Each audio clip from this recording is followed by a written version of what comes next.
Moving on to game two of the night, we had the defending champs, the 2-1 Blacktop Legends, coming in as 1.5 point favorites to the 3-0 Purple Patio Pounders. That game ended up 66-45 in favor of Purple. Look, I think Purple took that line a little bit offensively, and really showed up. Dave Vasquez 24-13-1, Sissio 20-13-3 after taking some offense to us last week, saying that Purple didn't have a traditional big man. He went on to shoot a whole bunch of three-pointers, which I thought was funny. Brandon Silver, 12, 11, and 4. And I think Brandon Silver's been one of the most underrated players in the league, making an impact that goes far beyond the box score. He's been able to open up the scoring for Vasquez, takes the pressure off Sissio down low by, his backdoor cuts. Jared Shore, 7, 11, and 7. And then Eric Reichenberger ended up with 3, 4, and 1 coming off the bench roll. But speaking of Black versus Purple, we now have in the podcast our special guest, one of two this week, Jared Shore. Jared, welcome in to the podcast. You're live with Joey and Matt. How's it going? Welcome in. Doing great. Thanks for having me, guys. Wonderful, wonderful. So, hey, we were just talking about Black versus Purple. Black came in 1.5 point favorites. I feel like Purple at 3-0 took a little bit of offense to that. Said, we get it. They're the champs, defending champs, but you got to respect 3-0. What's now 4-0? What's been the key to the hot start 4-0 Purple, the only undisputed, unanimous number one AP poll team in the history of the SDL? What's been the key this season? Honestly, we just gel. We click on all cylinders. We've got two excellent scorers in Brandon and in David. And honestly, Matt Sissio is arguably the best big man in the league right now, on top of having the best captain. I'm the glue guy. I just fill the void when needed, and I'm with a great group of guys. We're really clicking.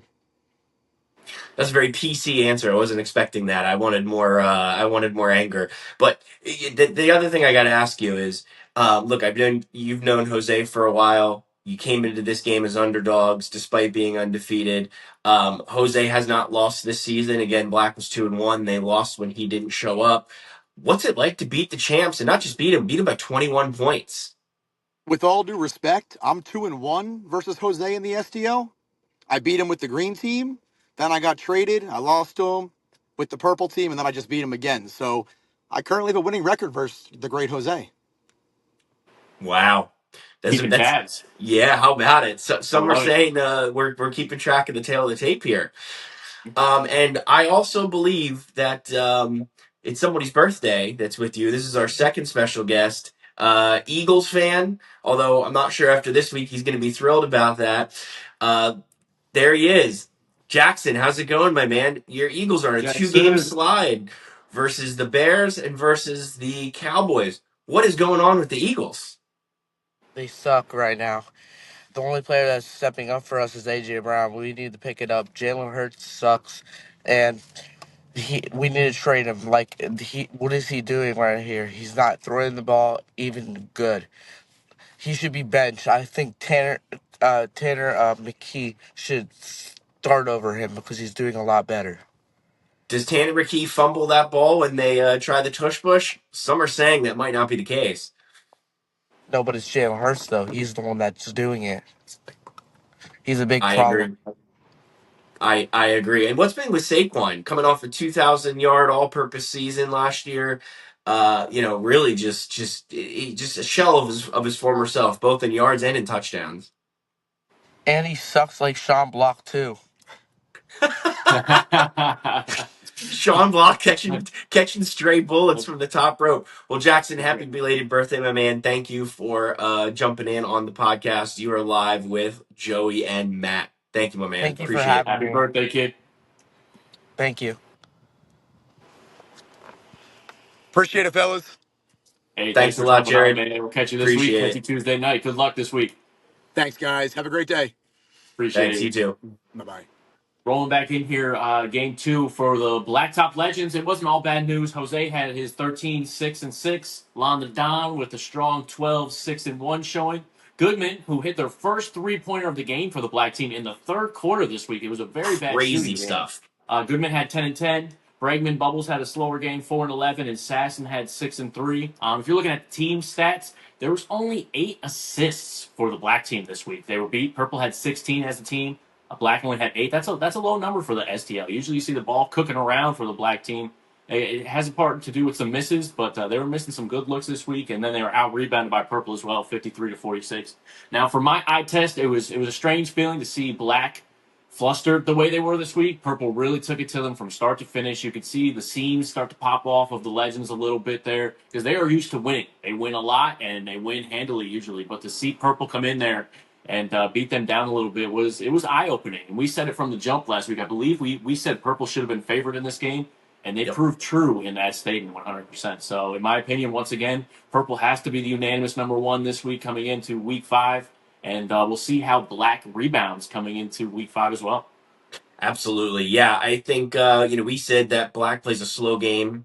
They win their games with low point totals. They only put up 45, hence the 8 assists. But they still only gave up 66. When you lose by 20, you only give up 66. Their team defense was still there. I think they really just missed that offensive performance from the three-headed monster, Jose, Lon, and Bregman, who's been a scoring machine this year and only putting up 4 points. That's a tough look. Purple plays very tough, plays really good defense. Very good game. Yep. Yeah, Shore, Silver, Sissio plays bigger than he actually is, and even Vasquez, when healthy, is moving around the court and locking down his guy typically. So, tough look for Black. They'll look to rebound this week, but Purple, Purple's gonna be unanimous number one again, unless somebody in the AP gets a little gets some funny business in there. But I don't expect anything. Yep, unless someone's still feeling the little Thanksgiving drinks there. I think Purple's got to be number one. They are clearly head and shoulders better than everyone right now if they keep up that trend. But rolling back in, we'll go back to our game one of the night. We had the Orange Crush versus the Red Eye Rebounders. This was a 0-3 Crush going up against a 2-1 Red Eye Rebounders. Red had their 2 stars back in Escobedo and Coffer this week. They missed the week before. Orange coming in, they needed to look to get off the pine. Started 0-3. I'll just go through the stats real quick. This game finished 57-101. It was a blowout from the jump for the most part. Escobedo had 32, 17-2. Shot 72% from the field, folks. That's insane. That's like opposite of what other people do. Usually everyone's shooting 25%. He's shooting 75% from the field. Absolute insane. Snyder came back from the Lou Award last week. I think he had like a 1 from 16 last week. Had a great game, 24, 7-3. Coffer was everywhere with 21, 11, and 7.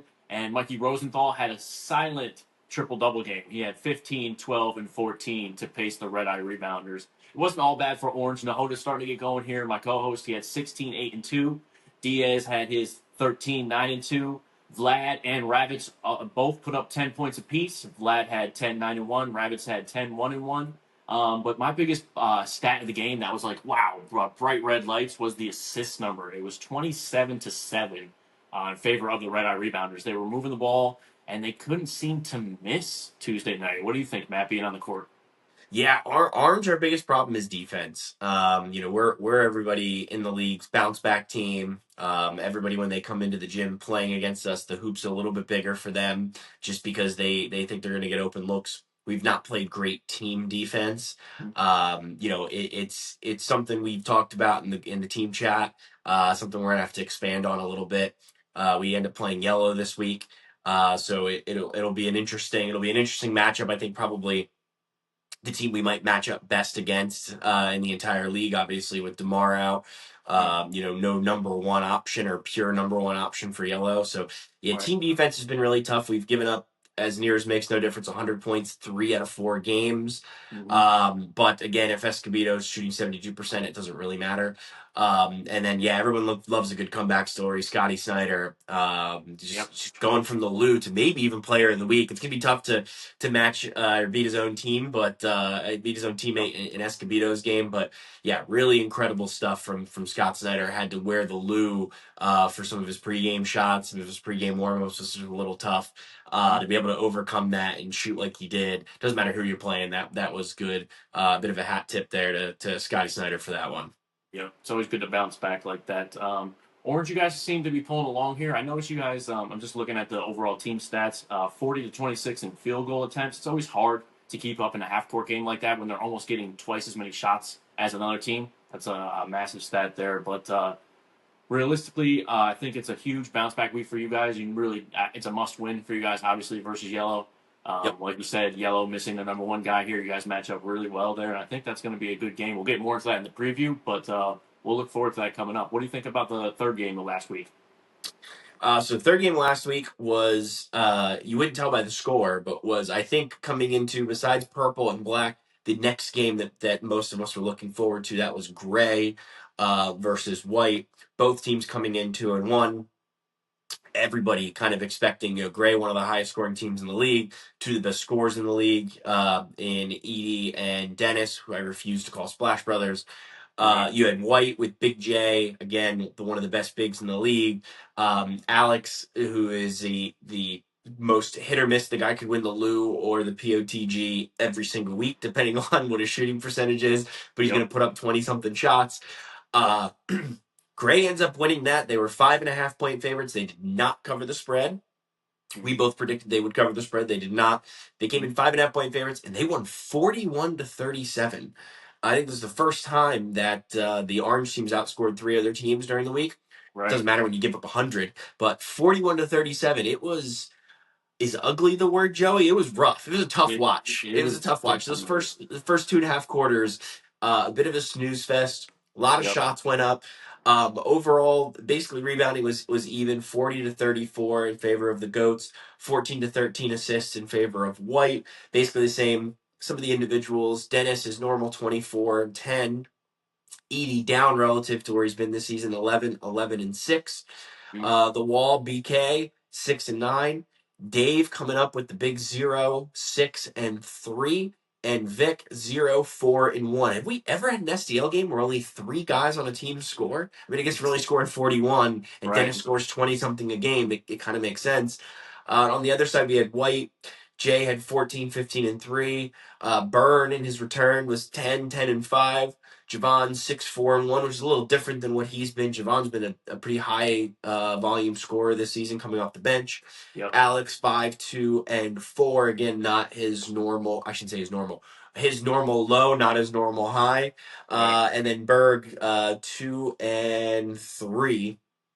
But overall, what were your impressions again? Besides just kind of an ugly game relative to what we expect to see from these two teams. Yeah, this game was an offensive struggle from start to finish. Besides Dennis hitting a bunch of his mid-range, smooth as butter shots, everything seemed like a struggle from both sides of the ball. I mean, when we were putting up the Elan ending, I mean, it was a low 30 versus low 30 game here in the fourth quarter. Here, everyone's looking around like, what's going on? So, to see Edie be held under his season average by a lot was shocking.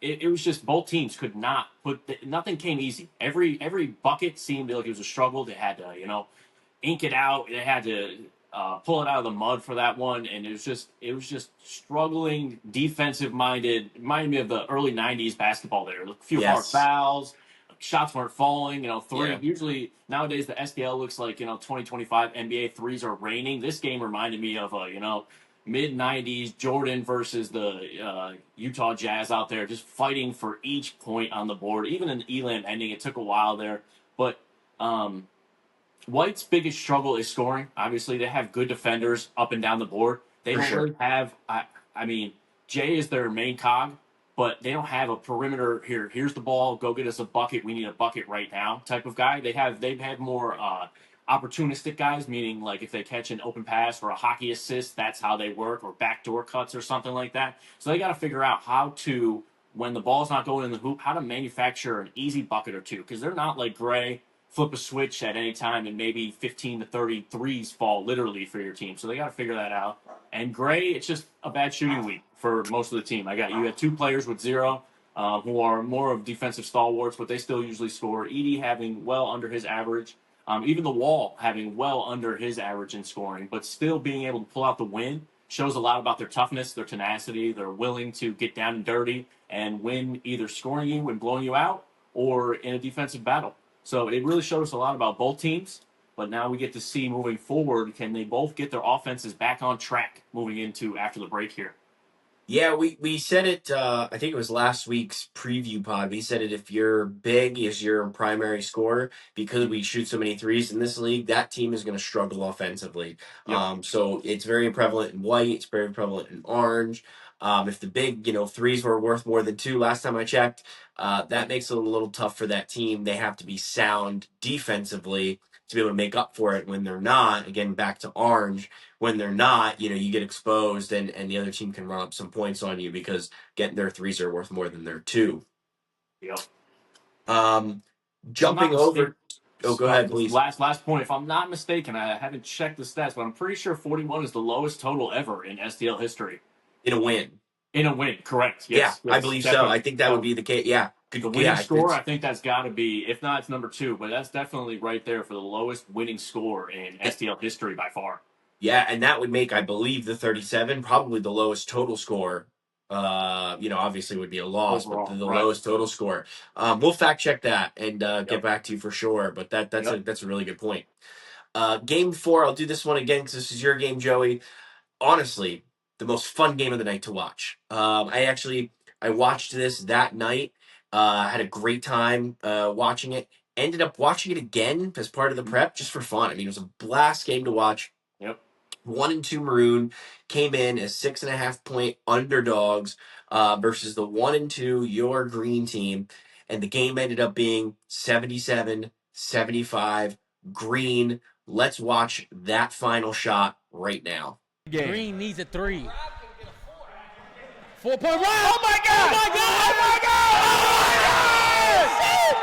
Oh my God! Oh my God! Oh my God! Yeah, I don't know what was the defense at Lebo doing over there. And we're live. Okay. So yeah, that was the game-winning shot by Rob Russman. What a stat line for Green here. I'm gonna rip through some of these. Jason Perry, 33, 15 and 2. Rob, 22 and 7. Joey, triple double watch, 10, 8 and 8. Armando, 12, 15 and 5. We'll come back to Armando. Big Nogs, 0 for 4. On the Maroon side, you had Saka, 30, 21. How you let him get 21 rebounds, I'll never know. And 3, Scotty P, 19, 16 and 5. Birdman, 7 and 4. Sean, 11 and 4. And Lebo, 8, 1 and 1 with some atrocious defense there at the end. Armando, rewatching this game, Armando seemed to be the X factor. Again, third in scoring, tied with Perry for most rebounds. 5 assists is a lot for Armando, considering he plays like a wing position, not a traditional point guard, not a traditional down low guy making a couple passes. But rewatching that game, he was everywhere. Disrupting passes, stuff that don't show up in the stat sheet. Disrupting passes, making guys go around him, causing the extra step. Being in the game, how did you feel, just kind of watching it unfold? And again, I'm sure you rewatched it a second time. Yeah. How did that one feel, rewatching it for the second time? It's tough because obviously you have a great feeling of the win, but most of the game was a struggle for Green. I mean, we felt like if in boxing terms, we felt like we were up on the ropes the whole game. They were just hitting us. We couldn't make timely shots in the first half, even though we kept it close a little bit. Saka was getting to his spots. I think we had 3 or 4 guys in the penalty pen this whole game, so it was a frustrating game for Green right until the Elam. So if you guys didn't know, this was the biggest Elam comeback win ever in SDL history. Green was down, I believe, 12 to start the Elam. So we went on a 19-5 run to end the game and get the winning shot there. And it was just great to see guys we're still figuring out our roles. We have a lot of the same players from last season, but bringing in Armando and taking away our starting center in the wall and Javon, who would play a lot on the ball and everything like that, everyone's still figuring out a little bit of different role, how to factor in with each other this season. It's starting to come together for Green. Armando was great, just like you touched on. He does a little bit of everything for us. When I'm out of the game, he can run the point guard for us if we need it. He rebounds, he defends very well, he sets screens, all that. Huge shot by Rob. That's going to get all of the attention this week. That was a massive shot. I know we call him 4-point Rob, but I like Big Shot Bob for that one. That was absolute money. Dr. Perry, once again, not a silent 33, but it goes under the radar with everything else that happened in this game. But without his 33 and 15, we're not even close there. But I was telling Maroon after the game, they are much better than their record of 1-3. They can play with anyone at any given night. Scottie Pepper, he puts up triple-double numbers all the time. Looking at Saka, he's turning into one of the better guards in the league, getting his points, plays pretty good defense, gets the rebounds. Berman, Sean, and Lebo playing, off ball and everything like that. It was tough. I'm sure if we show the game winning percentage, Edie will pull it up right now. It was heavily favored for Maroon most of the game, right until the end there by that shot by Rob. So it was a fun game to play in. I'm glad we walked away with a win. We were talking that was a must win for us. We didn't want to drop to 1-3. So we got a tough game against the Ballers this week. So we'll see if we can keep it rolling. Yeah, you had your hands full with Saka. You're one of the better rebounding guards. You being held to 8 rebounds is kind of tough. Him having 21, Saka's going to be a problem. Yep. He's going to be a problem in this league. The guy plays more aggressive than most guys in this league on both sides of the glass. Do we have an update on Rob's 2s versus 3s? I didn't check this. You have your phone there. You want to give us a quick update on the? Don't have it. I'll look it up real quick. I don't think I have. So Rob. And a quick update on speaking of 4-point Bob, the 3s versus 2s. He came into this to week 4 with 59 threes taken on the year and 7 2s. This game he had 7 2s. He matched his season total through 3 weeks with 7 2s. But another 17 3-pointers. So that brings the total to 76 threes through 4 games with 14 2-pointers, a total of 90 shots, and well over 3/4 of those 90 shots being 3-pointers. It's incredible that a guy could shoot that many times from deep. Truly incredible. 100%. With the biggest one of the week, folks. Yeah, indeed. Yep. So yeah, it was a great game between Maroon and Green here. It was a fun one to play in, obviously, but we look to string it together and get back in the winning ways next week. But segueing, we're going to go into our last game of the week. We had the Blue Collar Ballers up against the Yellow Light Hustlers. Both teams were 1-2 coming into this. And once again, this was another offensive struggle. It was a 57-53 win for the Blue Collar Ballers. They covered the spread there. Let me just give a few stats from the overview here. We had Bomber, who hit another huge 3 last week with 16, 2-2. Gary, the camper Del Greco, down with 14, 7-2. Rosenberg, another slow scoring game, but he keeps the team centered, I'd like to say. Without him out there, they don't win these games. 11, 5-4. Furman with a strong 8-16. Bobby Buckets had 8, 4-3. But it wasn't all bad news for Yellow. Rudy started to come alive a little bit for the Hustlers. He had 14, 6-2. I believe that was his best game by far of the season for Yellow. Ian had 16, 8-3, starting to come out of his offensive slump a little bit there.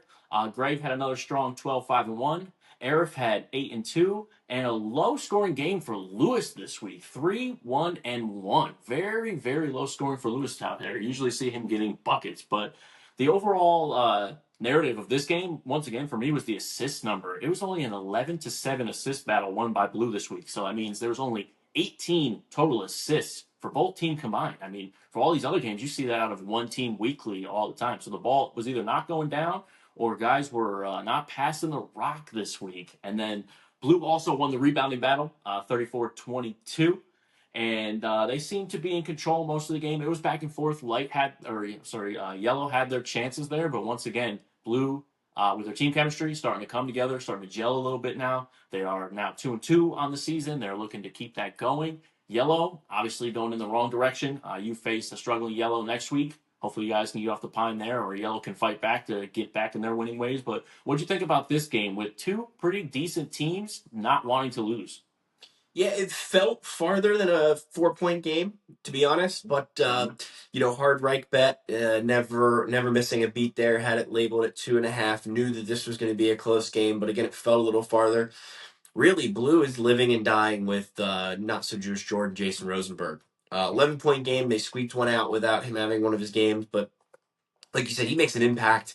Whether or not he's actually putting the ball in the hoop, he Right. still attracts their biggest defender. He still takes the pressure off everybody else to score. So, if he's scoring 20 plus a game, Blues a really tough team to beat.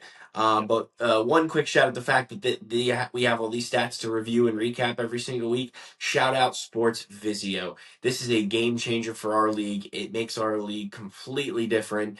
Sets us apart from everybody else, gives Joey, myself, the material for the podcast. It gives all the announcers something to look at every single week and talk about while announcing the games live. Again, on Tuesdays, YouTube, every single week live starting at 6 p.m. So shout out Sports Visio. Thank you for all that you do. It's really incredible the way that system works. Games are posted usually a day and a half later, and we have all of our stats at our fingertips. So shout out Sports Visio. 100%. They clip everything for you. Every shot you make, every shot you miss, every pass, every assist, every rebound, they will have it there waiting for you right after the game. It is honestly, just like Matt said, a game changer. So shout out Sports Visio. We are glad to be a partner of you guys.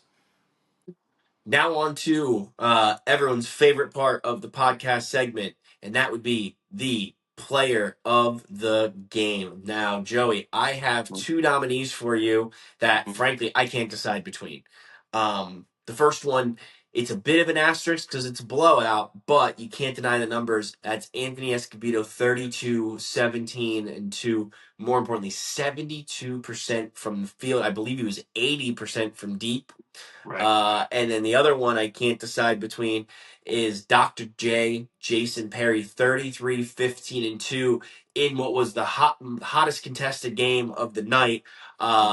If you yanked all of Escobedo's points out, they're still ahead in that game. And if Dr. Jason Perry doesn't put up those 33 points, Green's nowhere even close on this game. So I'm going to unbiasedly, if you can, because I know you played for Green, I'm going to put it up to you. Who is going to be our player of the week, Escobedo or Perry? Let us have it. I mean, yeah, you put me in a tough spot there. I got one of my favorite players to play with in Perry, who's my great teammate there, and then my brother-in-law, Escobedo. But looking at the stats, both of those guys obviously carried their teams mostly to the win this week.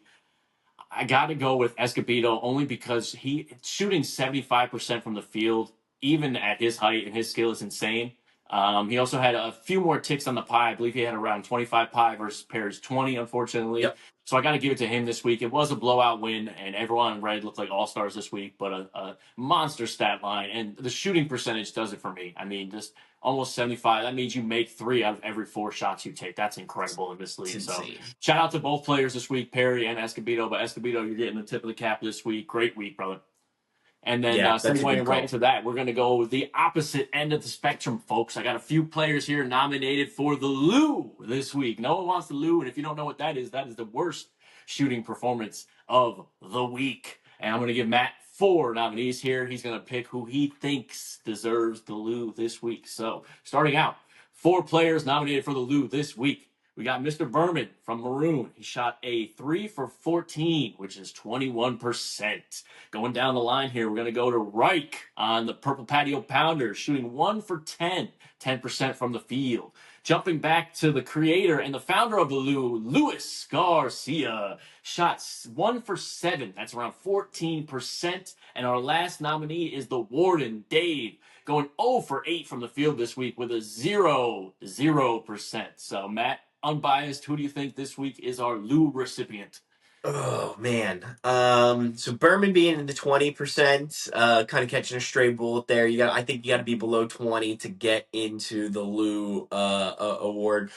Reich at 1 for 10, David Guinan 0 for 8. I gotta take them off the list for one reason only. Both of their teams won this week. Lewis, your namesake, 1 for 7, 14% in a loss. It's gonna have to be Luis Garcia taking home the Lou this week. And folks, for those that don't know, the Lou has to wear a medallion chain, the Lou award, the second they walk into the gym. They're met at the door with it. and they have to wear it, and they walk out in the court when they warm up, whenever they're ready. If they miss their first shot, they have to wear it all the way through their warm up. And it's got to be a jump shot. It can't be a layup. If they make that first shot, they are allowed to take it off if they wish. We'll be interviewing Lewis before the game this week. We'll now cut to Scotty Snyder, who just had the Lou Award last week. Here was his pregame interview. That was Scotty Snyder, last week's Lou, this week's hero in a blowout win. He turned it around. So curious if Luis Garcia will be able to turn around. I play Luis this week, so fingers crossed he's a nominee again next week. And our final segment, Joey, I think this is going to be as simple as it comes, but I'm going to ask you anyway. Play of the week, I think it's got to be 4-point Rob or Big Shot Bob's 3-pointer in the Elam, closing the comeback. Do you agree, disagree? Let's kind of do this one on the fly. What do you think? 100%. That's got to be the biggest shot of the week, the biggest Elam comeback ending ever. Had everyone in the gym jumping. I mean, we're down 2. The next point would win for Maroon. We know we needed a 3 to win.